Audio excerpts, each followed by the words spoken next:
Toda franquia, por mais conhecida que seja, tem os seus jogos esquecidos, aqueles que só são lembrados pela galera mais fanática mesmo. Por isso que hoje eu vou te mostrar aqui jogos famosos que ganharam spin-offs, que são aqueles games que podem até fazer parte do mesmo universo, mas que acaba tendo uma história paralela.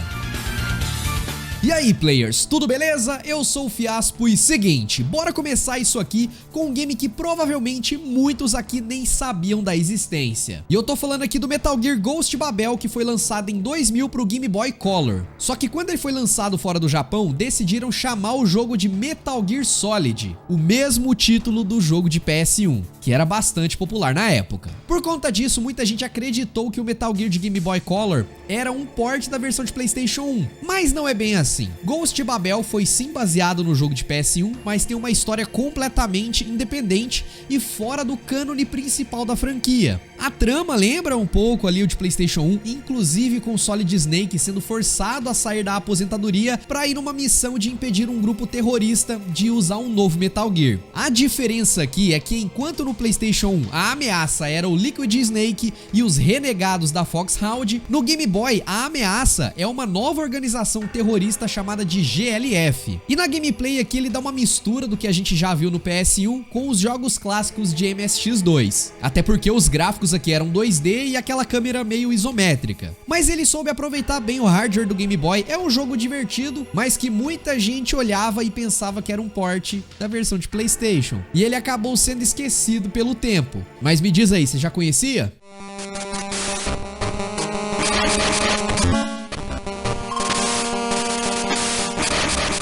Na porrada eu não tenho limites.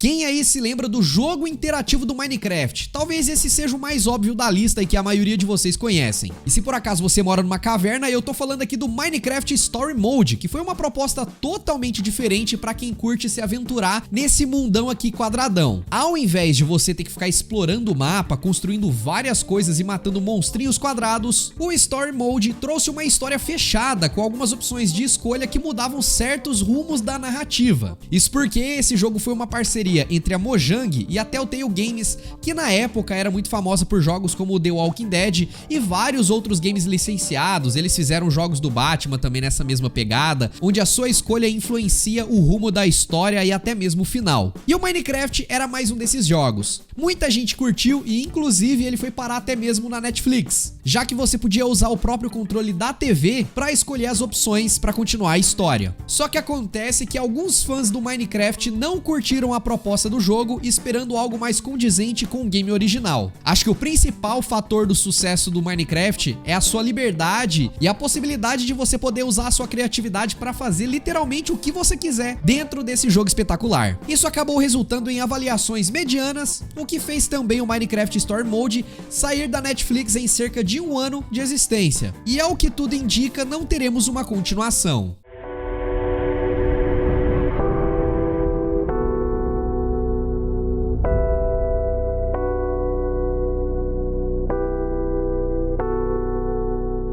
Muita gente se lembra do Crash Bandicoot como um dos primeiros mascotes não oficiais do PlayStation 1. Tinha comercial, a PlayStation adorava o personagem, mas de forma a ser oficial no papel nunca foi. Mas é fato que fez um sucesso estrondoso, tanto o 1, 2 e o 3, sem contar também no Crash Team Racing, né? E eu não posso nem esquecer também do Crash Bash, que senão vocês vão me bater aqui depois. Mas fato é que mesmo ele sendo multiplataforma e hoje em dia ele ser da Microsoft, todo mundo associa mais o Crash ao PlayStation, porque de início ele realmente foi exclusivo do console da Sony. Mas o que pouca gente se lembra é que essa exclusividade não durou muito tempo, porque Crash teve não só um, mas 3 jogos spin-offs que são exclusivos do Game Boy Advance. O primeiro deles foi o Crash Bandicoot The Huggy Adventure, mas também teve a continuação, que é o Crash Bandicoot 2, e o Crash Bandicoot Purple, que inclusive é um crossover com o Spyro. Pois é, rolou esse crossover insano aí e cê nem lembrava. Mas o legal é que todos esses jogos de GBA conseguiram traduzir bem a vibe de Crash pro portátil da Nintendo. Eles transformaram o Crash num jogo de plataforma 2D, mas ao mesmo tempo deixaram os gráficos relativamente parecidos com o visual 3D dos consoles de mesa. É bonitinho até. E isso é bom porque evita um estranhamento maior pra quem não tá acostumado. Mas de qualquer forma, esse spin-off aqui mandaram bem demais, inclusive se você nunca jogou, vale a pedida, é bem da hora. E é uma jogatina ali de 2, 3 horas só, o jogo é bem curtinho.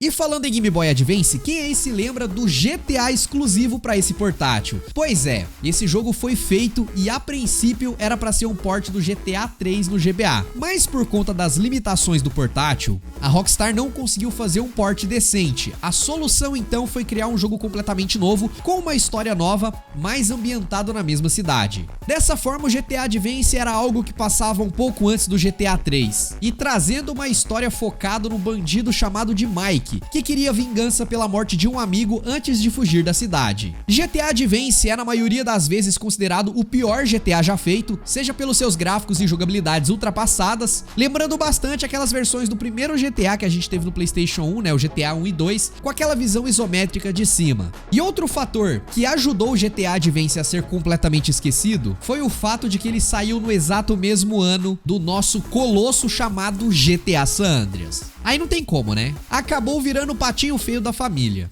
Você não vale nada. Muito provavelmente você conhece a franquia Uncharted, principalmente os 4 primeiros jogos. Também tem o Lost Legacy, que foi o último game lançado até os tempos atuais. Alguns vão até lembrar também daquela versão de Vita que é exclusiva do console, mas aí eu te pergunto, quem se lembra de Uncharted Fight for Fortune? Basicamente um jogo de cartas do Uncharted. Meu amigo, se você ouviu falar disso aqui, você é realmente muito fã dessa franquia, tá? Eu não consigo nem pensar no porquê que você conhece isso aqui. Mas assim, ele foi meio que feito pra acompanhar o lançamento do outro jogo de PS Vita, que tinha saído algum tempo antes. E com o tempo foi passando, ele ganhou algumas atualizações com conteúdos de Uncharted 2 e 3 também. E ele é basicamente um jogo onde você monta decks com cartas baseadas nos itens, artefatos e personagens de Uncharted e entra em batalha com outros jogadores. E eu conheço um total de 0 pessoas que jogavam isso aqui. Muito melhor jogar Yu-Gi-Oh, pelo amor de Deus, que mané card game de Uncharted. Aí não dá pra defender.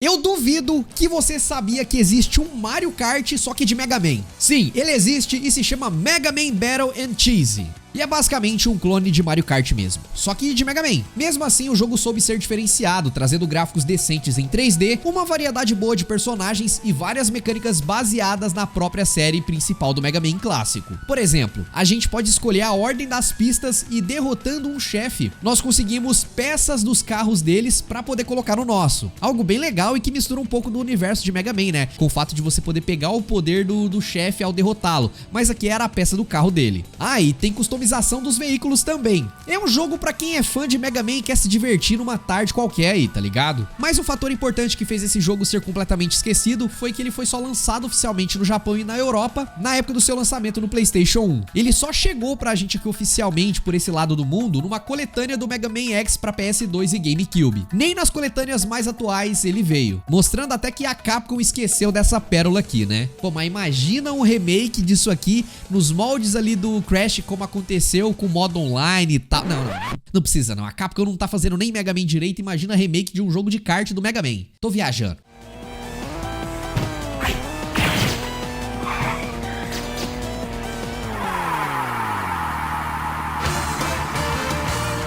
Esse é um caso de jogo que não só é esquecido, mas que quem lembra gostaria de participar daquele filme do Jim Carrey lá de Um Brilho Eterno de uma Mente Sem Lembrança, onde eles apagam parte da sua memória porque você gostaria de esquecer essa tranqueira aqui. E eu tô falando de Castlevania Judgment, que é um jogo de luta da franquia Castlevania. Convenhamos, a proposta até que é legal. Reunir vários personagens diferentes do universo de Castlevania pra cair na porrada num jogo com uma história que envolve viagem no tempo. O problema é todo o resto. Transformaram Castlevania num anime fighter de arena, o que não é de todo mal assim, mas simplesmente não combinava nem um pouco com a franquia. Os personagens estão irreconhecíveis na aparência e na parte da gameplay tá bem rasa. Não teve um bom balanceamento nem um sistema de combate decente. Ou seja, basicamente o que restou de legal nesse jogo é o visual, já que o game tem gráficos bonitinhos e os traços também. Mas assim, de novo, os traços são bonitos, mas nem o personagem lembra as suas versões originais dos jogos principais da saga.